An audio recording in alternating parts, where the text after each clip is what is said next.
Now, finally, more of the literature on children who went through traumatic situations growing up, specifically a broken home, the lasting side effects that has on your physiology. Proof to me that not only is life worth living, but life is worth building and thriving. Tonight, we're talking about what most people never understand nor care to do research about: what trauma actually does to the body. As you guys know, we are entering into the first floor of our Building a Home series, and it's two parts. It's about health. One is financial health, and one is physical health. If you want to watch our episode on financial health and why that's important, go back to last week's video. You'll find that there. But this week we're going to talk about trauma and the body, because as you know, our niche is individuals who come from divorced homes between the ages of infancy and 12.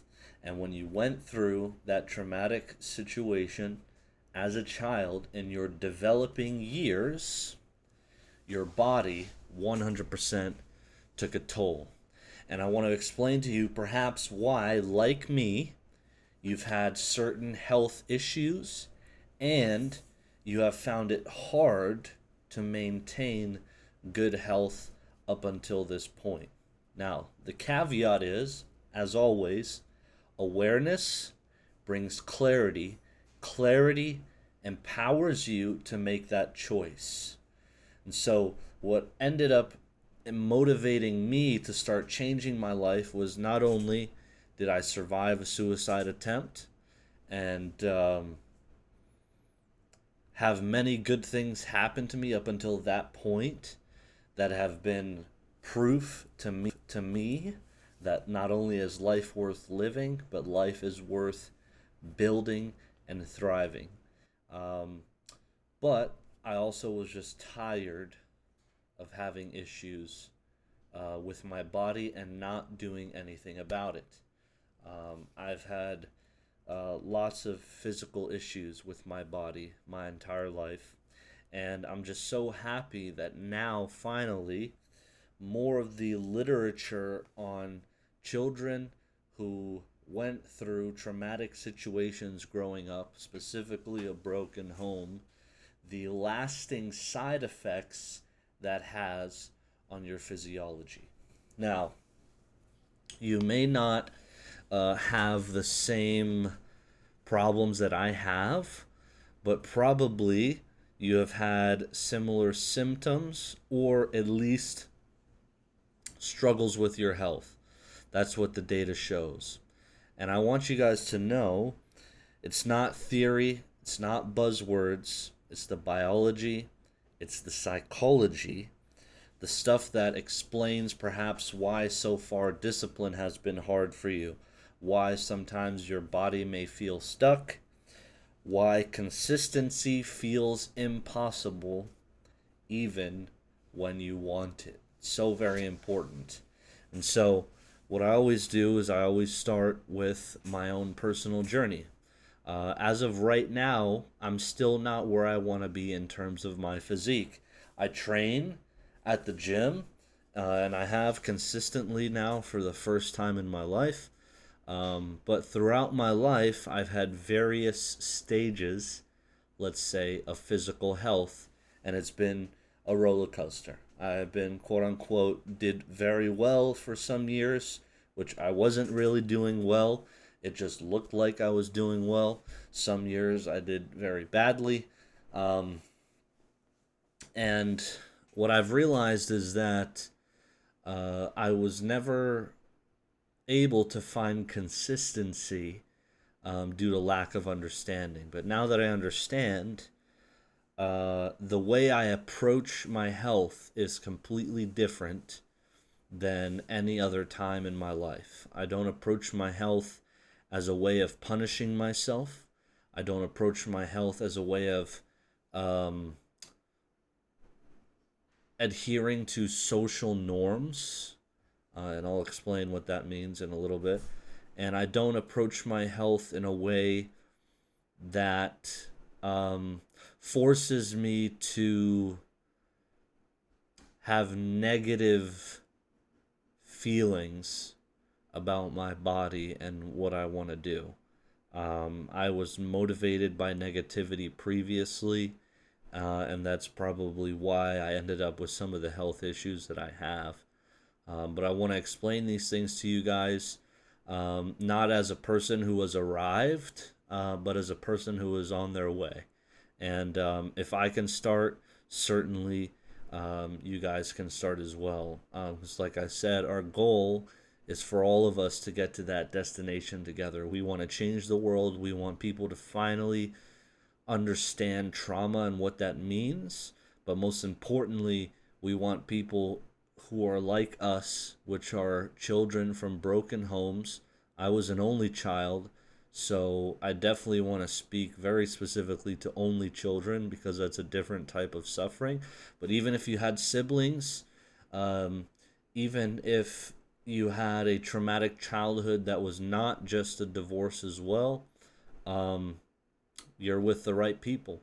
Because trauma is trauma, and when you experience trauma between the ages of infancy and 12 years old, um, you experience some of the same problems with your health.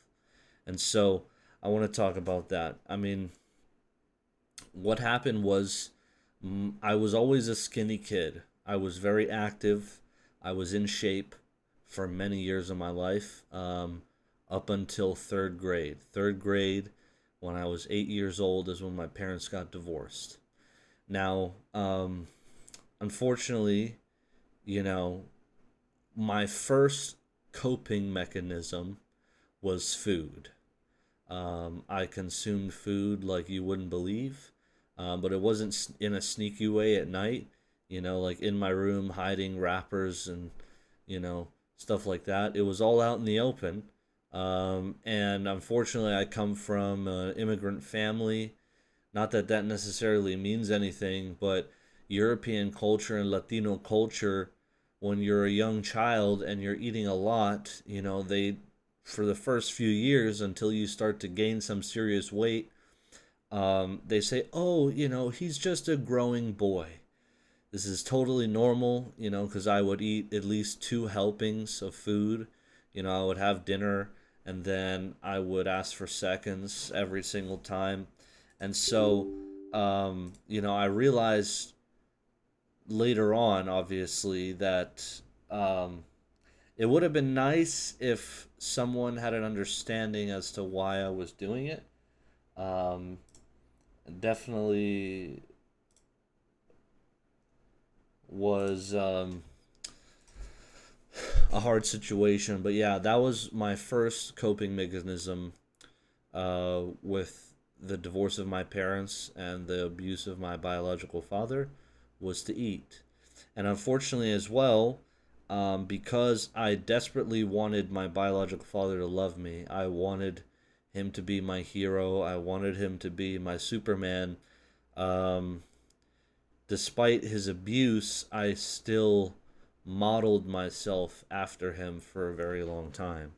And I developed really bad eating habits, not just eating a lot of food, but how I would eat that food.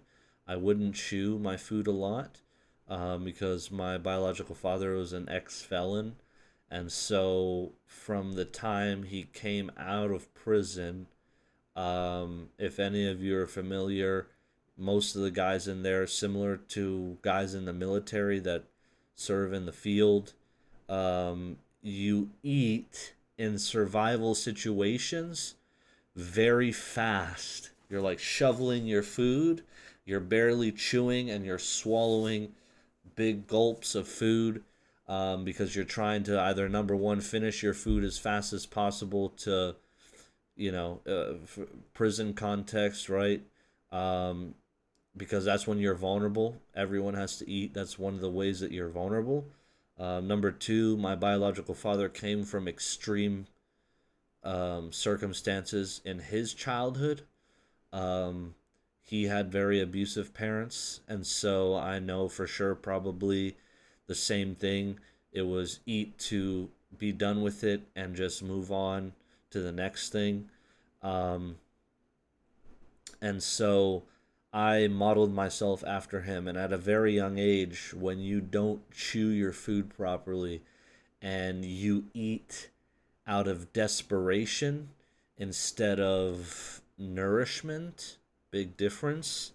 It has a really bad effect on your metabolism. It has a really bad effect on your digestive system, and overall your neurochemistry and your neurology. Um, it's not great because chewing is the start of your digestive system. And when you don't learn to chew food properly from when you're a child, it sets you up late for some health issues. And that was just one of the first things. But mainly, you know, my coping mechanism with food due to the trauma that I was experiencing has a lot of ill effects on the body. And I lived that way for, I mean, basically 27 years. Like I said, it's almost as if I was born again after I attempted suicide. Um, because I've never had a good relationship with food. But that's a common phrase. And what I want to say is that that phrase is not entirely accurate. What it is that you've never had a good relationship with yourself. It's not food. Food is an inanimate object and it has no capacity to sway um, you in any way. The reason why you're bad with food is because you're bad with yourself. And as I mentioned previously, when you're a child in trauma, you have one of two responses available to you. This is the way that your brain develops to keep you alive and to help you survive. And in psychology, like I said, if you've been here before, they're called maladaptive coping mechanisms. They're coping mechanisms that are not ideal for sustainable growth and success. They keep you alive temporarily as a survival mechanism, but for long term growth and success, sustainability, health, wealth, and a good life, those things are not good for you. And so you have one of two ways to develop your brain as a child in traumatic situations. And that's number one, you blame everything else. It's called externalization. You blame the circumstances, you blame the people, you blame God, um, or you have what's called introjection, which is you blame yourself. And I was probably 80% introjective. I started blaming myself, learning how to blame myself very early on. Um,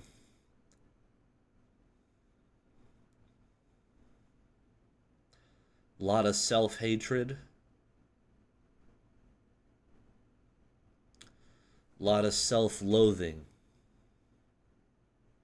for a very long time. And um, once I started to eat this way, it really took an effect on my social life as well, because I ate my way through 20 or 30 pounds over a summer, and I came back to school as the fat kid. And I was severely bullied as the fat kid. I mean, for among other reasons, right? Um, I was never uh,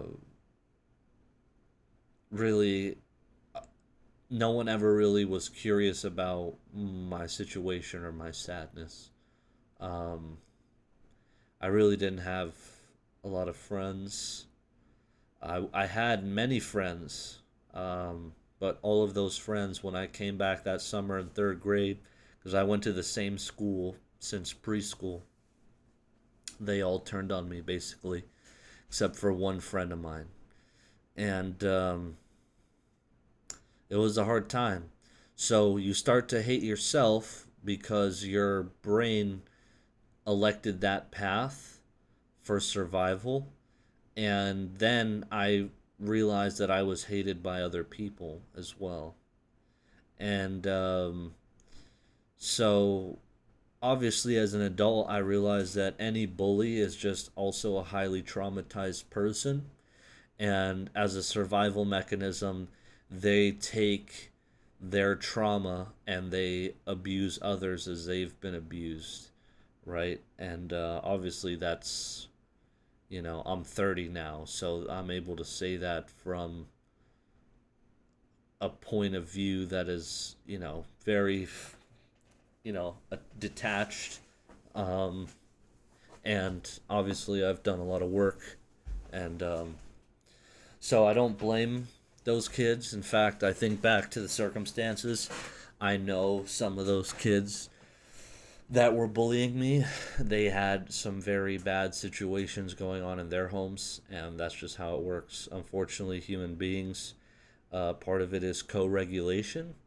And so when you are a child going to school and you're amongst other traumatized children, um, it compounds, right? And it will manifest itself in a variety of different ways. So, regardless, I hated myself even more because being bullied at school just affirmed what I had believed at home, which was I'm not worth it, I'm the problem, and I don't deserve love in my life.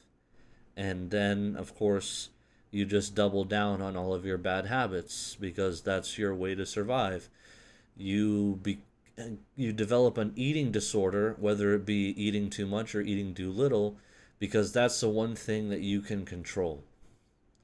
That's all it is. And from a biological survival standpoint, it's smart, right? Because that's how our brains were designed. Even though we're in modern society, society has changed, but the human body has not. The design of the human body is the same as it was 50,000 years ago, prehistoric man, while we were hunting and gathering and foraging in the forests, and I observed, you know, Tyrannosaurus walking the plains, right, as it were, and our bodies still have that same physiological response with our autonomic nervous system. So, um, the difference is now the threat is societal. It's societal threats. Obviously, spiritual threats have always been there, mental and emotional, right? It's not like we're staring down the saber-toothed tiger anymore as we were back then. It's just different. But your body doesn't understand that. So your body still responds in kind to threatening situations. And the one thing I do appreciate that we are in the 21st century, modern science, the notion that the mind and the body are connected and there are physiological responses to your mind being under duress is something that's always been known. But unfortunately, I think modern medicine, in a way, has deconnected the mind from the body. But now, thank God, there are some prolific voices that are finally saying, hey, this is not the case. A human being's mental health is directly in correlation with their physical health. And it was really assuring to me. I mean, sometimes I read these medical articles and I weep because I look at the symptoms of trauma therapists and their patients, and I realize most of the time that I'm almost everything on that list, right? And if it was, and it's not just me, and I know that there are people who have been in just as bad or even worse situations that I had to go through, and so um, there's a lot of us suffering out there. But the good news is When you understand what trauma actually is and you can define it, then even within that there is hope. Because trauma is not the event. So we're going to start going over our notes here, guys, and talk about what it does to the body. So trauma is not the event. Trauma isn't what happened. Trauma is what your body had to become in order to survive it.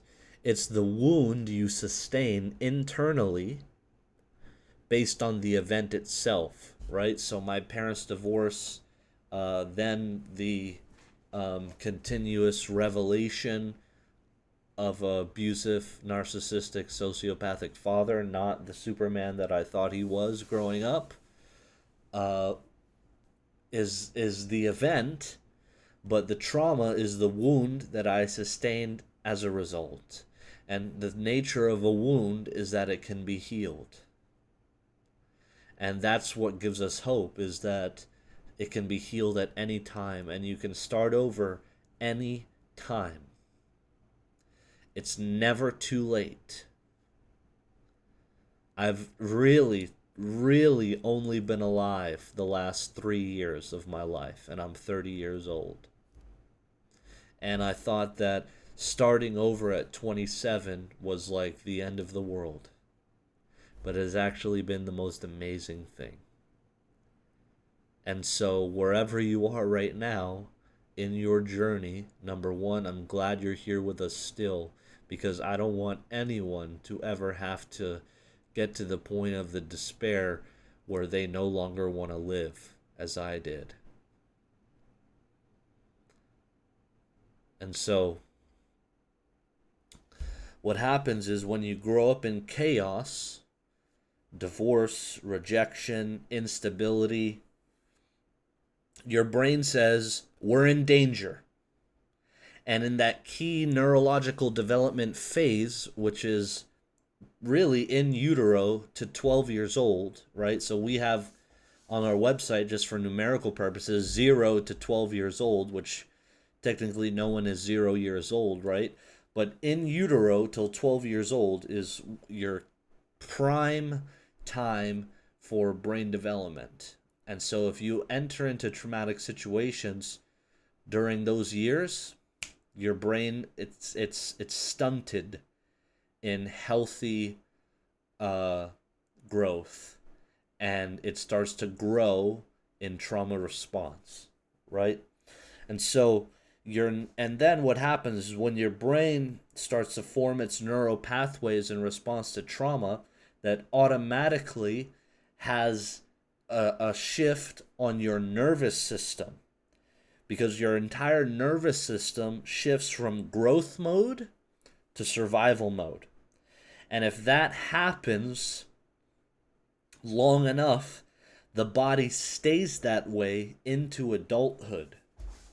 And when your body is in survival mode in adulthood, you will have health problems. And there are lots of studies that have been done of people who've come from traumatic situations that live with chronic illness in their body, that develop autoimmune disorders, that are more likely to develop organ dysfunction.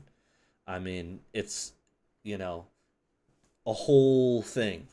And we can get into that. So what happens is the nervous system gets stuck, right? So in survival mode, your body becomes a guard dog that never goes off duty. Fight, flight, or freeze is the only three things that you can have in a survival mode. So this means your heart rate stays high, your muscles stay tight, your breathing stays shallow, your mind stays alert, and rest, actually being in a state of rest or in peace, feels dangerous. So this is why traumatized adults now, as we were those children, now adults struggle with consistency. That's why you've been struggling with consistency this whole time. Not because you're a piece of garbage, but because your body, even if your mind doesn't, your body believes danger is always near. The shoe is always going to drop. Something is going to happen to absolutely eviscerate and destroy your life. You know, it's like right behind you, it's chasing you. Right? And so what happens when your nervous system is like that? Your hormones shift. So one of the stress hormones that get released into the body, which are to aid you for survival temporarily, because as we've explained previously, if a human was being hunted in the jungle or in a precarious situation, right, your body will dump stress hormones, which is cortisol and adrenaline. Those are two things you need to survive in the moment. But when your body is continuously producing stress hormones, then you enter into severe health problems. So what happens is your cortisol is elevated for years. Your body loses its rhythm entirely. And what that causes: fatigue, weight gain, sugar cravings, poor sleep, anxiety, low libido. So if you're having issues with your sexual life, which I did for a few years, now you know why. Brain fog. And so what it is your body isn't sabotaging you. Because for many years of my life, I thought, oh, F my body. I hate it so much. It won't stop. It's hurting me. It's killing me. But what I realized is that it's not sabotaging me. It's protecting me, only using what it knows how. And the tools that I was given during those developmental stages of life. And so you have to shift your perspective from hating yourself to curious grace. And you have to rediscover your connection within your own body. You have to rediscover connection with yourself. And it has to be a graceful curiosity. Because unlike other people, if lay people watch this video and they don't understand what we're talking about, that's okay. But if you come from a traumatic situation in your childhood, you were not properly equipped to live a good life. But the good news right now, you can take that ownership back. And so I don't want you to feel bad for yourself, because your body is only responding in ways it knows how. Okay? So now, after your nervous system changes, your hormones shift, your brain has a physical response to the trauma. It physically changes. So this is the part that nobody teaches, but you need to hear it. Okay? Your amygdala, which is the mammalian part of your brain, right? See? We're doing okay. The amygdala grows, right? The actual part of your brain that signals fear and survival into your body grows. Okay? It experiences hypergrowth in an unhealthy fashion. It's like having an enlarged heart. If you have an enlarged heart, you have problems. So the same thing.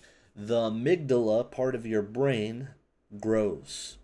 So you become more reactive, anxious, and jumpy.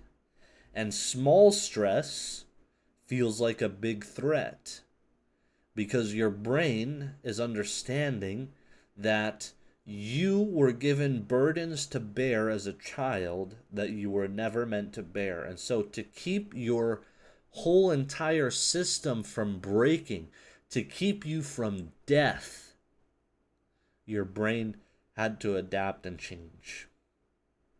The prefrontal cortex weakens, it shrinks. So were people who had let's say, less traumatic or okay or even great childhoods, right? Their prefrontal cortex is huge in comparison to someone like you or I. And so this is the part that handles discipline, planning, and self-control. So trauma literally damages your ability to follow through. That's why I did every diet under the sun. I crash dieted. I would exercise and eat right for 6 months, and then I would fall off because I would become hopeless because I wasn't seeing the results that I wanted. But that was because that 8-year-old version of me knew that tomorrow I would face death. Right? And so then what else happens? Your hippocampus shrinks. Right? So your hippocampus affects memory and time. One of the hallmark symptoms of a person with ADD, which is a trauma response, not inheritable disease, by the way, but we don't have to get into that right now, or a person that comes from that type of childhood, horrible time sense. I am horrible with time. I'm aware of it now, and I am getting better, but I was always late because you're not stable enough to utilize your time wisely when you come from that. So, because you don't feel grounded in the present, you can't imagine the future. It's very hard for you to be hopeful for a future. And you feel like the past is always leaking into today. And that is literally of a neurological response. Your hippocampus is actually shrunken. Right? And so this isn't a character flaw. It's a neurological injury. That's an injury. An injury is a maleffect upon the body, right? That impedes you in a certain way. And so now we come into section 5, which is how trauma stores in the body. So one of the most prolific voices of this age, I love this man because of his work, is Bessel van der Kolk. He's a brilliant trauma therapist, and he wrote a book called The Body Keeps the Score. And it's a book that I recommend all of you read, because I'm telling you, if you read it, you'll be like, wow, yes. You will read every page, and it will just resonate with you, and you'll probably cry. Because it's hard not to feel bad for that little kid. It's hard not to feel bad for yourself. But when you know that you can now reverse what's been done to you and learn how to not live that way, that's what gives you hope. So what happens is the trauma doesn't just live in your mind, it lives in your muscles, right? In your chest. That tightness that people get, right? That's anxiety. So your body is getting signals from your spinal cord, your nervous system, right? When you get that anxiety, you feel it in your chest. When you feel ashamed, when you believe I'm the problem, you feel, because that's the difference between guilt and shame. Guilt is when you feel bad for doing a wrong thing. Shame is believing you are the wrong thing. Very big difference, right? And where is that? In the solar plexus. Right about where your diaphragm's at. Right? And then fear in the gut. Right? When you just live afraid all the time, you know, people say, oh, I have that gut feeling. That's a survival response, right? And then when you feel tightness in your throat, or you have issues with swallowing, right? That's suppression. When you've learned to just suppress your emotions, Because if you were to let them move through you and you were to feel them, it would be very, very difficult to do so. I'm certainly not healed yet of that. I still am working on, sometimes things just come up, to just let it move through. Not to resist, not to suppress, not to depress, just let it move through. Right? And in your jaw, if your jaw is tight, you're angry. And your body just, you can feel that. Because make no mistake, anger is a trauma response. It's not a macho thing. Anger is a survival thing. Because your brain understands in certain situations that anger is a useful tool. But anger is a response out of fear. Okay? Not out of courage, out of fear. Right? And if you have back problems or hip problems, it's because you're bracing. Your body is braced because it's waiting for that thing to come. It's waiting for whatever that threat is. It's waiting for it. And I have lower back problems and hip problems to this day. Section 6 is your reward system breaks down. How are we on time? We're doing okay. We'll be done in a second. Your reward system breaks down. So what happens is trauma numbs your dopamine receptors in your brain. So this is why you struggle with motivation all the time. Because it takes more effort to feel the normal sense of reward. Because that's what dopamine is. Dopamine is the release of that reward that your body gives you for accomplishing said thing. Whatever it is. Whatever goal, right? So that's why traumatized people chase instant gratification all the time. Because your dopamine receptors were not given stability and safety to develop and to grow properly and to elongate. They're very short, right? So when they let things off, it's because it's very short. That's why we love sugar. That's why we love porn. That's why we doom scroll on the phone. That's why we get into alcohol. It's why chaos. Emotional highs. And it's not because we're weak, but it's because our neurochemistry is starving. We needed unconditional love and safety.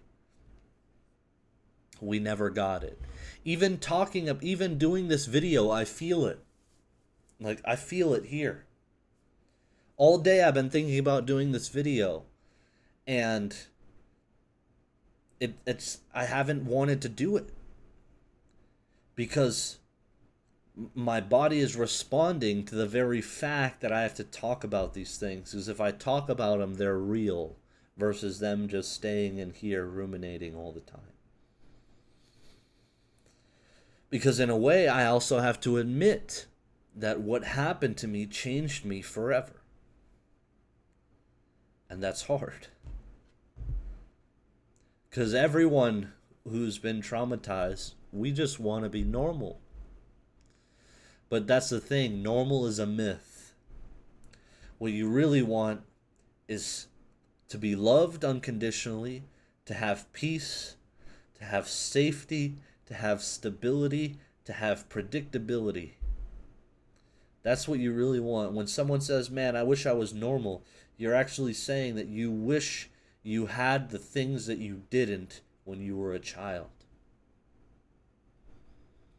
And so being able to name those things, then you can embark on a proper journey of discovery. Right? So section 7 is emotional flashbacks. So you can have trauma without memories, right? But your body remembers even when your mind doesn't. There are entire years of my life where I have very little memory, because to survive, my brain and my mind just shut those things off. And as I'm doing my own trauma work, things come up. And things come up a lot. And I remember, and then I remember, and I realize, wow, okay, that's why I'm having a response to these things. Right? Like remembering being 9 years old and my biological father being missing for like 20 hours. And this was in the early 2000s. I didn't have a cell phone. So I had a house phone. I panicked and I dialed 911, and they had to send an officer to my house and to the house that my dad and I happened to be living in at the time, and then call my mother for her to come pick me up at like 7 o'clock in the morning. And my biological father had been missing for a whole day doing God knows whatever he was doing. Right? So what happens is suddenly, sometimes you'll just get emotional flashbacks. Your body will respond even if your mind isn't, asking for it or soliciting a response. So suddenly out of nowhere, you'll just feel shameful out of the nowhere. Or you'll feel panic, or you'll feel sadness, or you'll feel self-hate, or urges to quit or self-destruct, right? That's suicidal ideation. Just sometimes I could have been walking, in the grocery store, and then I'll look at something, and for whatever reason I have a response to it, and I just wanted to die. I just wanted to kill myself. No rhyme or reason. But what's happening is that these aren't random. Your nervous system is replaying old signals on new situations. Okay? But here's the good news. Healing is possible. It's 100% possible when you're defining trauma for what it is. Like we said earlier in the video, it's not the event itself, it's the wound that you sustained in result of the event, which means that wound can be healed. It's just a matter of time. Right? And so that's why healing takes time. Because you cannot think your way out of trauma. It's not how it works. Trauma is not stored in thoughts. It's stored in reflexes, hormones, tension, expectation, and memory. So healing actually requires retraining the nervous system. So safety, routine. Even though a routine feels unsafe to you right now if you haven't started, because you think the moment I start doing the good thing, the bad thing is on its way. It's not true. Nourishment. When I realized my body needed to be nourished, it wasn't about eating less. It wasn't about fasting and killing myself.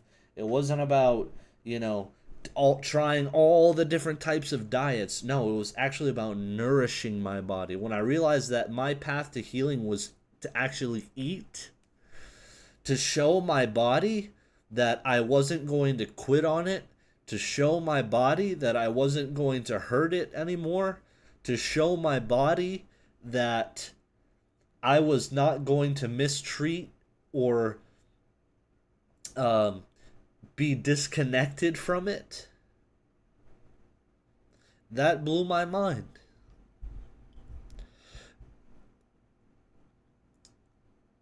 Because the thing that you hated yourself for doing turns out to be the thing you need to do. Is just what you eat. Right? Because there was times growing up where I didn't eat. I was homeless with my biological father. And there were times where we just didn't have food. Or there were times where he would not have food so that I would have food. But then he would mistreat me.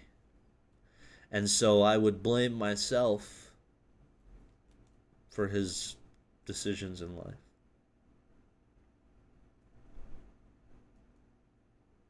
Amazing, though. When you nourish your body, cut out all the junk food, start eating the things that actually repair your body's systems. And it's not quick, it takes time. Movement, right? I walk 1.6 miles a day. It's a 48-minute walk around the complex where I live, and it's exactly 1.6 miles. Heart surgeons recommend you do walking or some type of movement cardio for at least 30 minutes a day. And it's a routine. It took me a long time, but I get up, I do my walk, and it's like, yes, I did my walk for the day. Right? Then strength training. Okay? Why? Because muscle equals longevity, and muscle is one of the greatest contributors to your health that you could possibly have. And I understand that you probably have tried working out before and you couldn't stick with it. This is why on our program, in our school program, when we take people through fitness, and like I said, I'm not where I want to be, right? But I'm doing a lot better than I have before. I'm more muscular than I've been in my entire life. Right? I'm doing very well in comparison to where I've been. And I keep it simple. I do whole body training 3 days a week. That's it. Okay? You need rest. I rest once a week. I take a Sabbath. Okay? It's not just about being, biblically accurate. It's literally God wants you to rest. It's for you. It's not about worshiping Him and, I don't believe that with rest. People take the Sabbath and they use the Sabbath as their one day in a week to worship God. I disagree with that completely. Because I think if you're living the life that you're meant to live, which is one where you're thriving, you are worshiping God every single day of your life. But He asks you to take one day for rest. And so I do that.